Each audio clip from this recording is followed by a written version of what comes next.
Ya, assalamualaikum warahmatullahi wabarakatuh. Waalaikumsalam. Kita kembali di podcast Borneo News Jurnalis dengan dialog podcast Ruang Publik. Tentunya dengan tagline mendengar, berbicara dan berbagi. Terima kasih. Banjar ke asrama Kaltim yang di Banjar. Itu urunan atau ada yang bantu atau gimana tuh? Urunan. Konsolidasinya ini. Urunan. Oh iya, urunan mahasiswa ya. Nanti di Samarinda tuh pasti ada bantuan tuh. Siap, ada siap. dari anggota DPRD biasanya, Pak Abdul Jalil, dia biasa bantu. Abdul Jalil Fattah. Ya, Abdul Jalil Fattah tuh.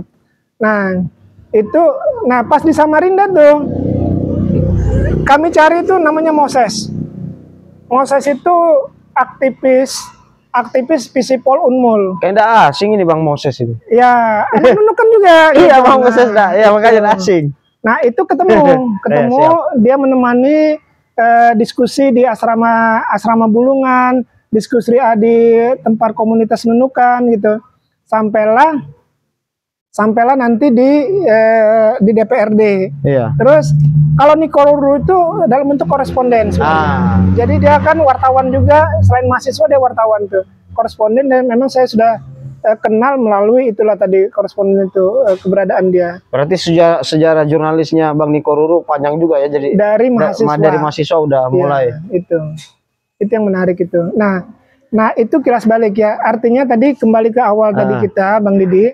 Jadi alasan luas wilayah, letak geografis dan sumber daya inilah yang memberikan penguatan sebenarnya pada masa dulu tuh. Memberikan penguatan Kaltara ini berdiri. Dan memang faktanya perjuangan itu panjang 12 tahun gitu ya. Jadi dari 99 di 25 Oktober 2012 baru itu disahkan dalam bentuk sidang paripurna DPR gitu. Secara personality nih menurut Bang Ismit, perkembangan Kaltara dari yang lalu sampai sekarang ini seperti apa Bang? Perkembangannya mungkin dulu tidak punya apa-apa, sekarang punya apa-apa, atau gimana menurut Bang Ismit? Ya, Kaltara ini. Yang pasti kan kita punya poin satu gitu ya. Punya poin satu itu tata kelola keuangan, gitu ya. Nah, coba kita bayangkan aja dulu ketika memang kita dapat bagi hasil migas dari Kaltim. Tapi kan itu melalui APBD Provinsi Kaltim. Nah, setelah diakumulasi sebenarnya gitu ya.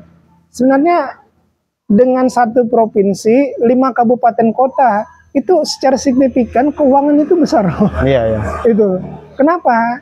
Nanti dari bagi hasil DBH-nya ya. Ya, bagi hasil dana bagi hasil itu termasuk migas pertambangan. Oh, itu besar itu. Iya. Gitu. Nah, akhirnya provinsi 3,1 triliun gitu kan. Nah, terus Malino 2 triliun gitu ya. Nah, Tarakan itu sekitar 1 triliun apa segala. Itu akumulasinya besar. Iya. Di era Pak Yusuf dulu 99 itu kita punya APBD berapa? 200 miliar aja. Untuk Kota Tarakan itu. Untuk Kota Tarakan. Sekarang 1 triliun. Memang akumulasinya memang tinggi. Iya. Itu satu dari sisi keuangan. Iya. Itu yang menjadi dasar penting. Nah, tinggal pertanyaannya kan bagaimana nih mengelola keuangan dari sumber-sumber yang ada. Nah, saya kurang lah ya. Yang menjadi dasar itu kan sebenarnya kalau kita mau mereview kembali, memang kan pekerjaan berat ini. Pekerjaan berat, tapi bisa nggak bisa, harusnya kan bisa. Kenapa? Kepemimpinan yang bagus itu sebenarnya memang perlu dijaga tuh. Dia ditopang dari APBD kabupaten kota. Iya.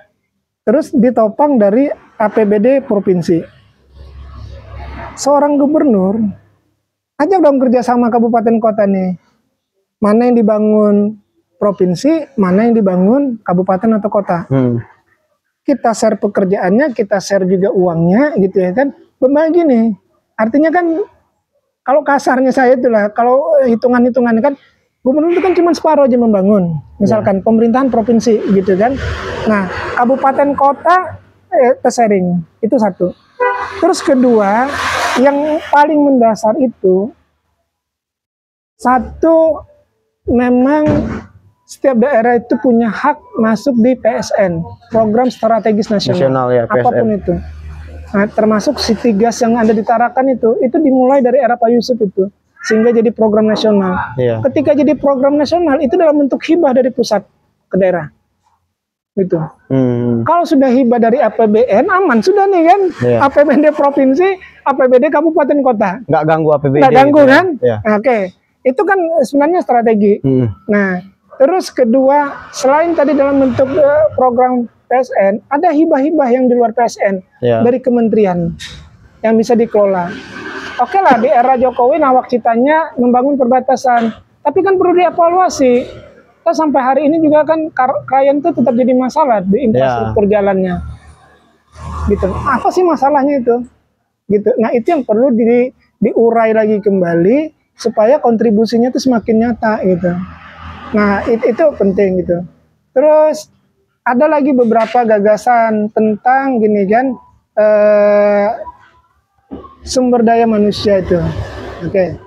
Bicara tentang sumber daya manusia itu, nah muncul pertanyaan hari ini itu, sejauh mana gitu, lulusan UBT terserapnya seperti apa, STIMIK PPKI terserap seperti apa, Uni Kaltara seperti apa gitu, Poltek Nunukan itu terserap seperti apa.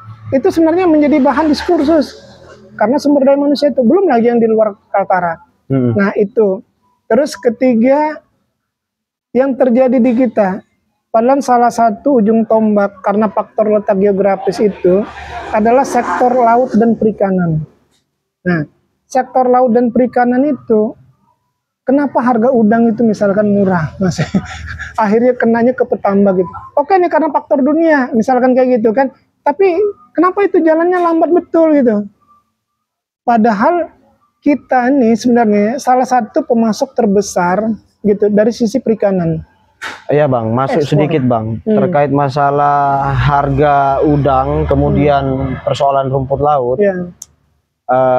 Saya juga sempat beberapa kali korek informasi lah begitu, sebagai bahan referensi juga.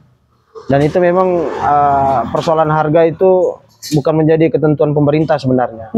Hanya pemerintah perannya adalah untuk controlling sebenarnya, kemudian bagaimana mengusahakan hal-hal itu di pemerintah pusat dengan cara mengaktifkan perusahaan daerahnya. Karena memang secara tidak langsung tidak ada wewenang untuk mematokkan harga itu. Aturan dasar dari peraturan pemerintah itu belum ada terkait harga udang, kemudian harga rumput laut begitu. Saya sempat juga diskusi ke Balai Mutu Perikanan di Tarakan sini. Itu jawabannya juga kurang lebih begitu. Tapi kita bisa mengupayakan lewat kehadiran perusahaan daerah itu tadi dengan menghasilkan kualitas udangnya, rumput lautnya kadarnya seperti apa, sehingga itu yang menguatkan stabilitas harga itu nanti gitu. Karena semuanya di ini kan apa namanya di pasar itu persoalan harga itu gitu. Jadi gini, saya kasih ilustrasi lah 25 tahun yang lalu kurang lebih. Gitu. Apa yang dilakukan pemerintah Kota Tarakan 25 tahun yang lalu itu ada namanya di bawah Deprindakob itu marketing point. Nah, marketing point itu tahun 2000 nih sudah berbasis IT sudah. Artinya, era digital lah ya. Dia kayak sekarang nih lah ya, Shopee jualan apa sebagainya gitu tuh. Nah, dia melakukan itu untuk memperkenalkan produk-produk dari Tarakan apa segala itu.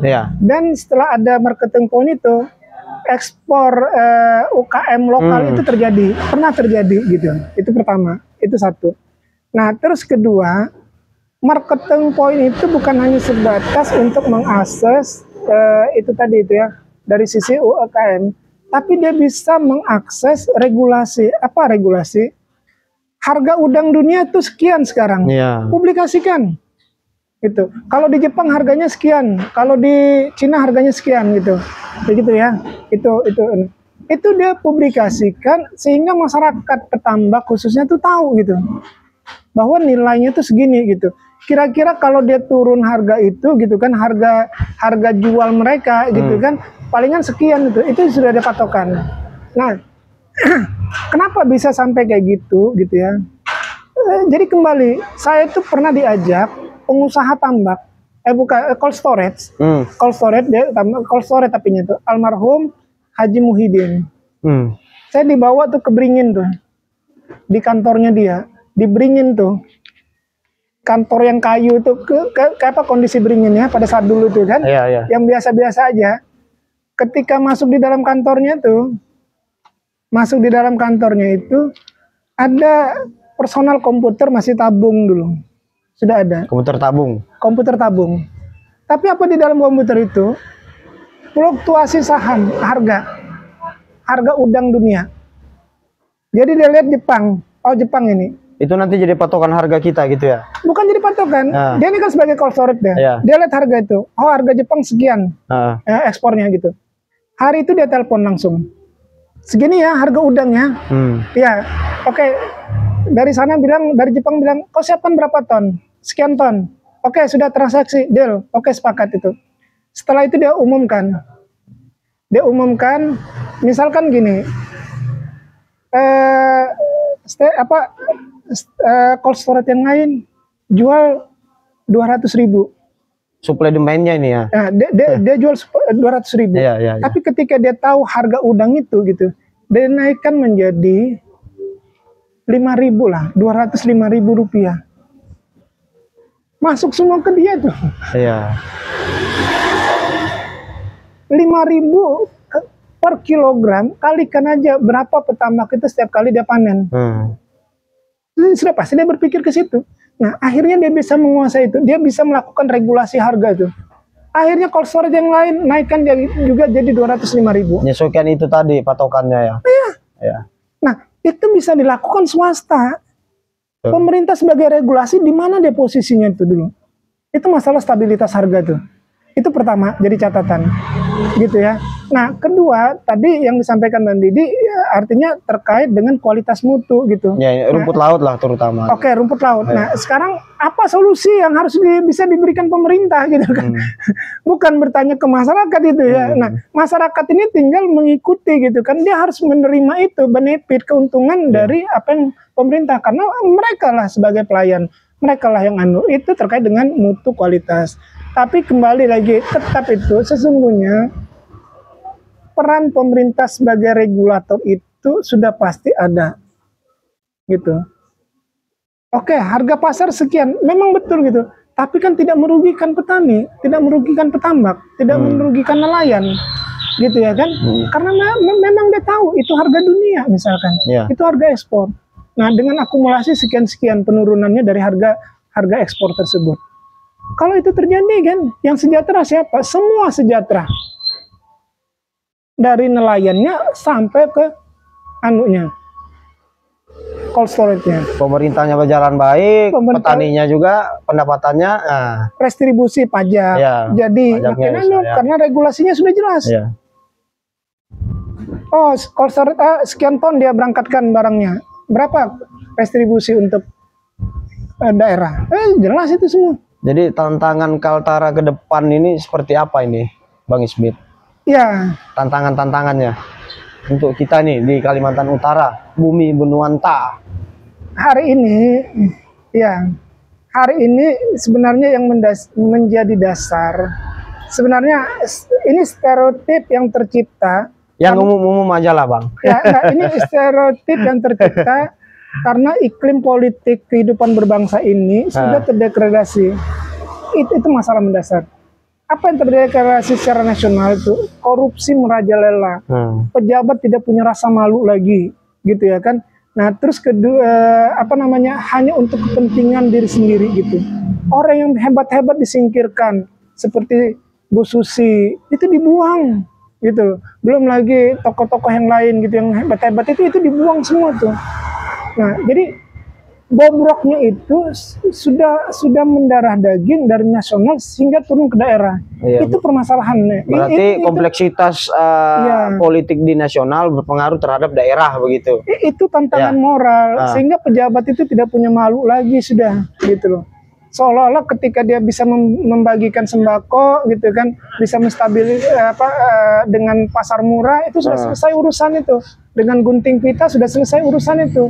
Padahal program itu harus menyentuh jangka pendek, apa yang insidental, jangka pendek, menengah, panjang begitu Bang ya. Jangka menengah gitu kan, apa yang kira-kira bisa dibantu gitu untuk meningkatkan produktivitas.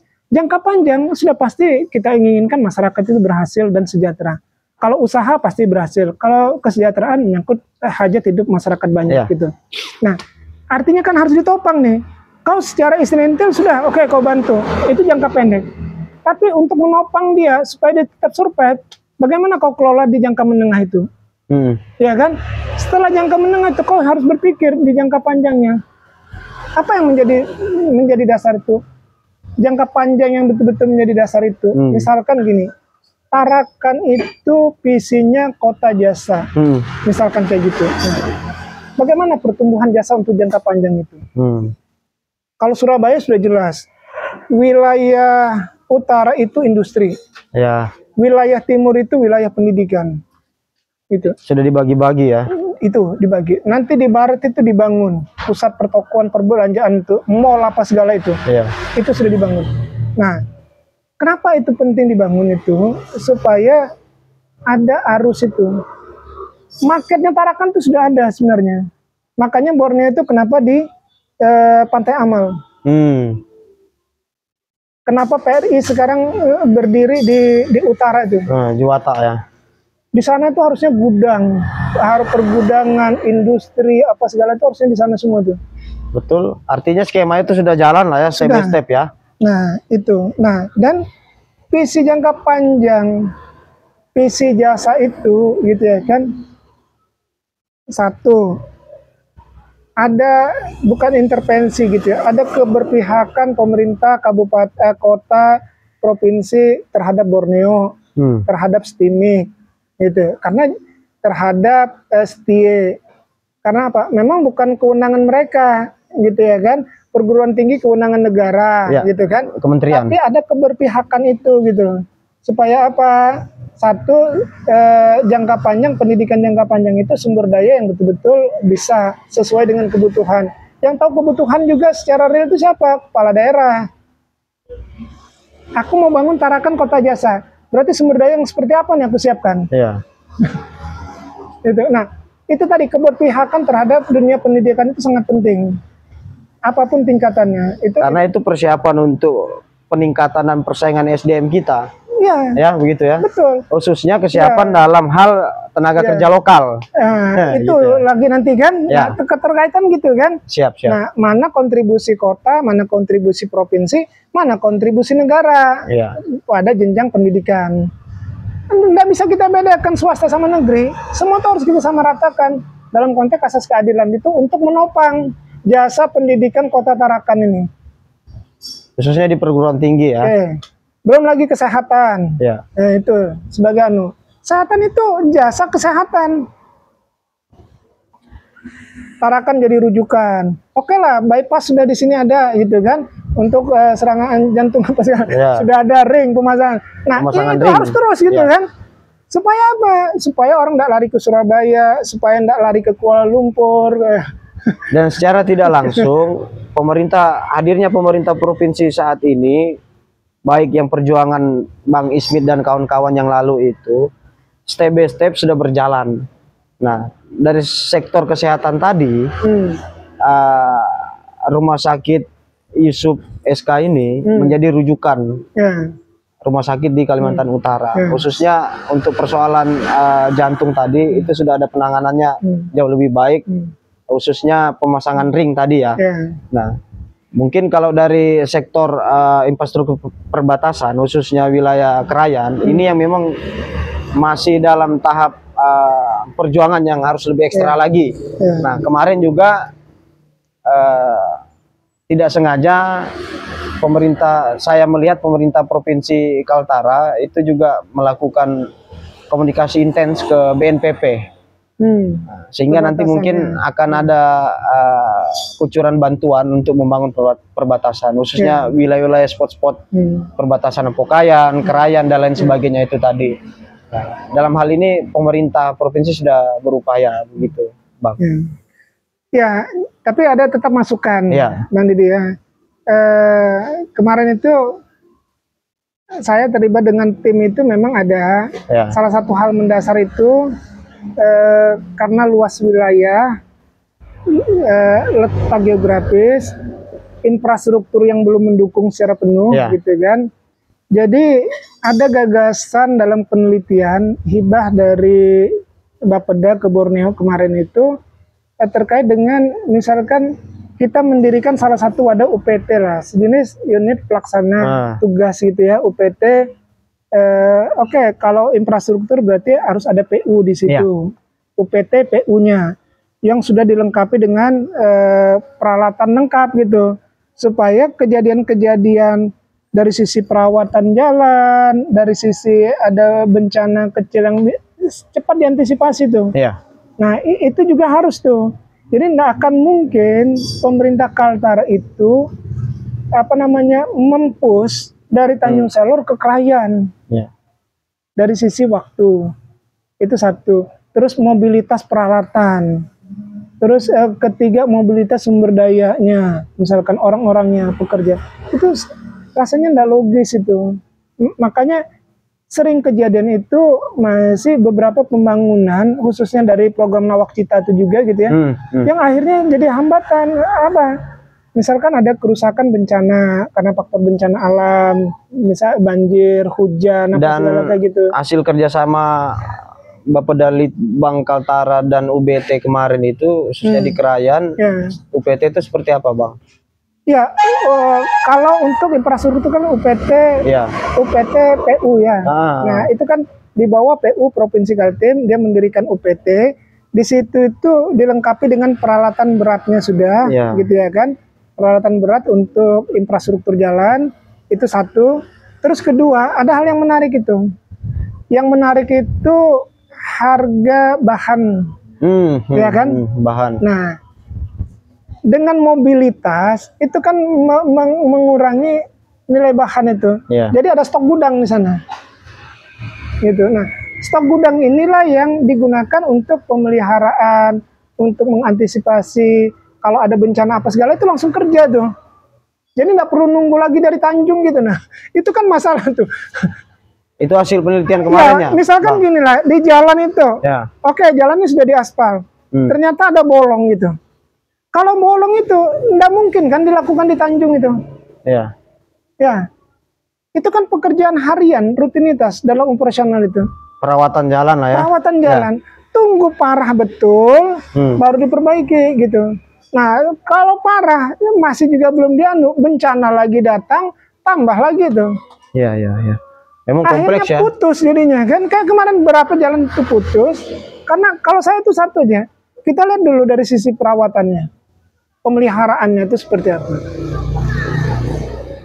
Jalan itu kan butuh pengerasan, butuh diulang-ulang gitu kan, butuh dicek dulu gitu kan. Bukan selesai pengerasan selesai itu sudah tinggal enggak. Itu yang anu tuh. Nah, itu yang mendasar. Nah, konteks ini penting gitu. Jadi jangan pernah melihat dari Tanjung Selor gitu. Tapi lihatlah dari Krayan, lihatlah dari Tulun Onsoy, lihatlah dari Apokayan, lihatlah dari Sebatik. Cara melihatnya tuh kayak gitu. Jangan kau melihat dari Tanjung Selor, kau tidak akan pernah merasakan gitu loh di perbatasan itu. Nah, itu fakta-fakta yang terjadi sekarang gitu. Nah, itu pertama ya. Terus kedua, jadi kalau kembali tadi letak geografis, optimalisasi di sektor perikanan itu penting. Terus dari letak geografis tadi itu sendiri, misalkan kayak gitu ya kan. Nah, sejauh mana kekuatan ini seperti dulu gitu, bahwa apa ya, bisa itu menjadikan income bagi kita gitu kan, itu.